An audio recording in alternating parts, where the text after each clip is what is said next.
नमस्कार, आप देख रहे हैं आज तक और मैं हूं आपके साथ निशान चतुर्वेदी। इस वक्त उरी हमले से जुड़ा एक बड़ा सच सामने आया। जानकारी मिली है कि पाकिस्तान से 3 टुकड़ों में आत्मघाती दस्ता दाखिल हुआ है। बताया जा रहा है कि एक दस्ता पुंछ चला गया, दूसरे आत्मघाती दस्ते ने उरी में आर्मी बेस पर हमला किया है, जिसमें आज 17 जवान शहीद हो गए, जबकि तीसरे आतंकी दस्ते का अब तक कोई सुराग नहीं है। आशंका जताई जा रही है कि आतंकी जम्मू कश्मीर के दूसरे हिस्सों में भी सुरक्षा बलों को टारगेट कर सकते हैं।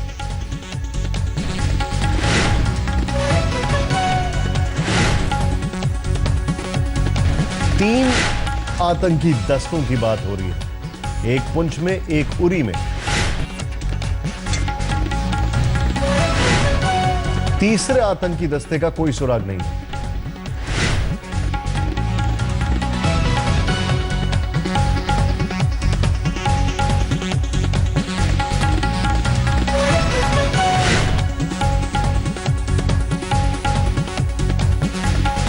गौरव सावंत इस वक्त हमारे सहयोगी हमारे साथ है। गौरव, ये एक बहुत बड़ी खबर आ रही है कि 3 आतंकी दस्ते हैं। सीधे तौर पर देखा जाए तो ये तो एक इंटेलिजेंस गूफअप है।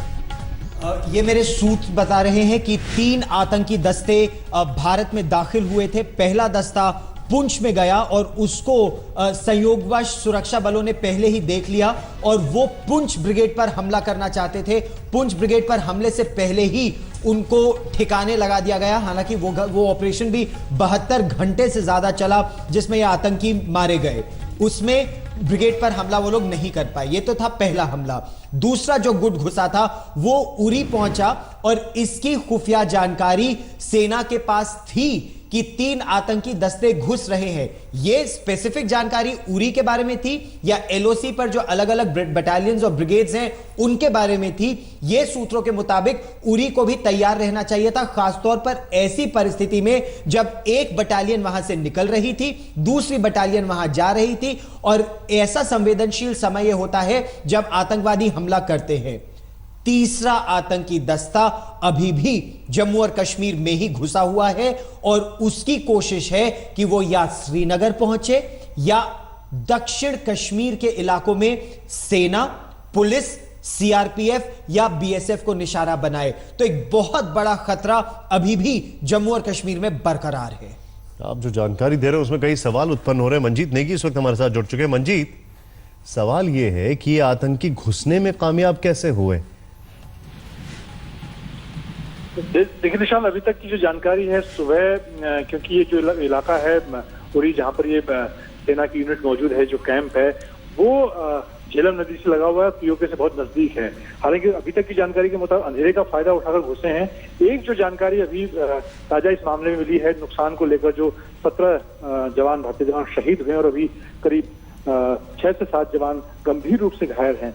वहाँ उस बारे में जानकारी ये है कि आतंकियों ने ग्रेनेड का काफी बड़ा इस्तेमाल किया, कुछ ऐसे बम का भी इस्तेमाल किया जो इस तरह के केमिकल से बने होते हैं जिससे आग ज्यादा फैलती है। ये जानकारी पुख्ता तौर पर अभी वहाँ पर जो लोग हैं उनकी तरफ से मिल पा रही है कि ऐसे बम का भी इस्तेमाल किया गया, ऐसे विस्फोटक का इस्तेमाल किया गया जिसमें कुछ इस तरह के केमिकल होते हैं जो आग को बढ़ाने का काम करते हैं। और इसके कारण जो सेना ने भी अपनी जानकारी प्रेस रिलीज की जवाब दी थी, उसमें ये कहा गया कि आग लगने की वजह से जो टेंटों में जो लोग रह रहे थे, क्योंकि वहां पर एक यूनिट दूसरी यूनिट को अपनी जिम्मेदारी दे रही थी, उस दौरान काफी जवान जो अस्थायी टेंट हैं उसमें रह रहे थे और उनकी मौत आग लगने की वजह से हुई थी। इस बात की पुष्टि हो रही है कि आतंकियों ने काफी इस बारे में खुफिया जानकारी इकट्ठा करने के बाद एक सोची समझी रणनीति के तहत इस यूनिट को निशाना बनाया और इस पर बड़ा हमला करते सेना को भारी नुकसान पहुंचाया। मंजीत, शुक्रिया जानकारी के लिए आपका। इस बीच जम्मू कश्मीर की मुख्यमंत्री महबूबा मुफ्ती ने उरी आतंकी हमले को घाटी में फिर हिंसा फैलाने की साजिश बताया। महबूबा ने पाकिस्तान पर निशाना साधते हुए कहा कि आतंकी हमला जंग जैसे हालात पैदा करने की साजिश है। महबूबा मुफ्ती का सीधा यह बयान है कि यह आतंकी हमला जंग जैसे हालात पैदा करने की साजिश है।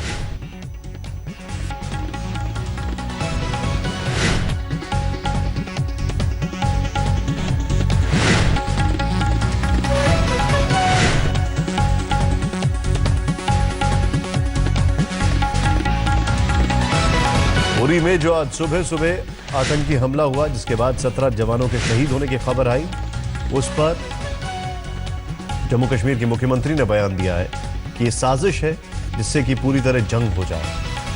जंग जैसे हालात बनाने की साजिश है।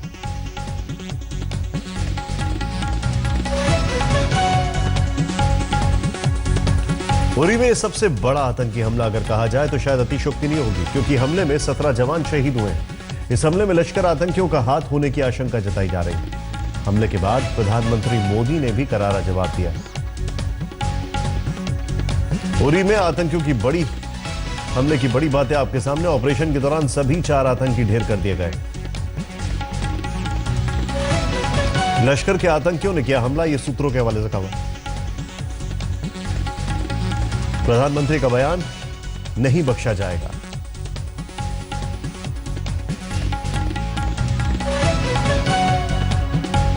दिल्ली में गृह मंत्री ने आतंकी हमले पर एक बैठक भी की। कश्मीर पर में सेना पर हुआ अब तक का सबसे बड़ा आतंकी हमला है। देश के खिलाफ एक बड़ी जंग नजर आता है। सरहद पार से आए आतंकियों ने सेना के बेस को निशाना बनाया और 17 जवानों को शहीद कर दिया।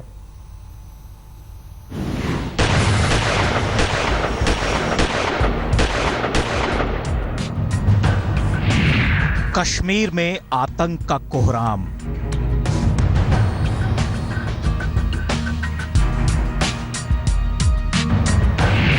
सेना पर सबसे बड़ा आतंकी हमला।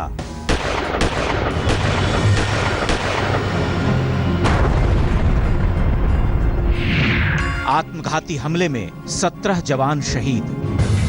आतंक के सौदागरों ने सेना पर सबसे बड़ी चोट की है। कश्मीर के उरी में आत्मघाती हमले में हमारे 17 जांबाज जवानों ने अपनी बेशकीमती जान गंवाई है। रविवार की सुबह इस मनहूस खबर ने हमारे कलेजों को चाक कर दिया और आंखों में भर दी हैं बदले की लपटें उन दहशतगर्दों के लिए जिन्होंने घात मिलाकर सेना मुख्यालय पर हमला किया। पिछले कई वर्षों के सबसे बड़े आतंकी हमले में हमारी सेना को बड़ा नुकसान झेलना पड़ा। तड़के तबाही के सामानों से लैस 4 आतंकियों ने उरी में सेना की 12वीं ब्रिगेड के हेडक्वार्टर को अपना निशाना बनाया।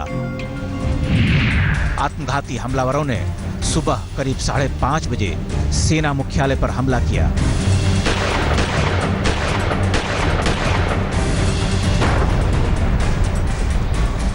उनींदी सुबह हुए इस हमले की जवाबी कार्रवाई से पहले आतंकियों ने सेना को गहरे जख्म दे दिए।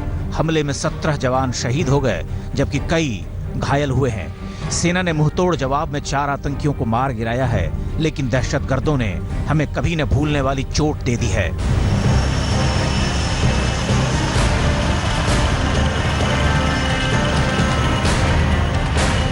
आत्मघाती आतंकियों ने सेना के इस हेडक्वार्टर को निशाना इसलिए बनाया क्योंकि एलओसी से सटा ये सेना का बड़ा मुख्यालय है। हमला कितना खतरनाक और गंभीर है, इसका अंदाजा इसी बात से लगाया जा सकता है कि जवानों की शहादत की खबर आने के साथ ही रक्षा मंत्री श्रीनगर रवाना हो गए। इधर दिल्ली में गृह मंत्री राजनाथ सिंह ने फौरन अपना रूस और अमेरिका का दौरा रद्द कर दिया। राजनाथ ने हाई लेवल मीटिंग बुलाई जिसमें रॉ और आईबी के आला अफसरों समेत सुरक्षा एजेंसियों के तमाम अफसर भी शामिल हैं। जम्मू कश्मीर के मुख्यमंत्री और राज्यपाल से उन्होंने फोन पर बात भी की। इधर रक्षा मंत्री ने शाम को एक जरूरी बैठक बुलाई है जिसमें सेना अध्यक्ष और चोटी के रक्षा अधिकारी शामिल होंगे।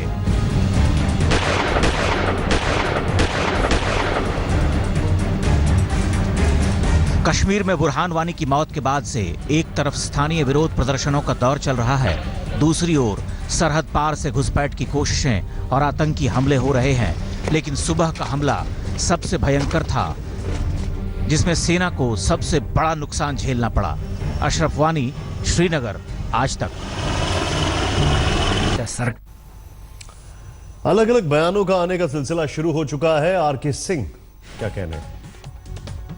उरी आतंकी हमले पर बोले संजय राउत, कब तक आंखें बंद करके रहेगा भारत? सरकार के खिलाफ बगावत हो जाएगी।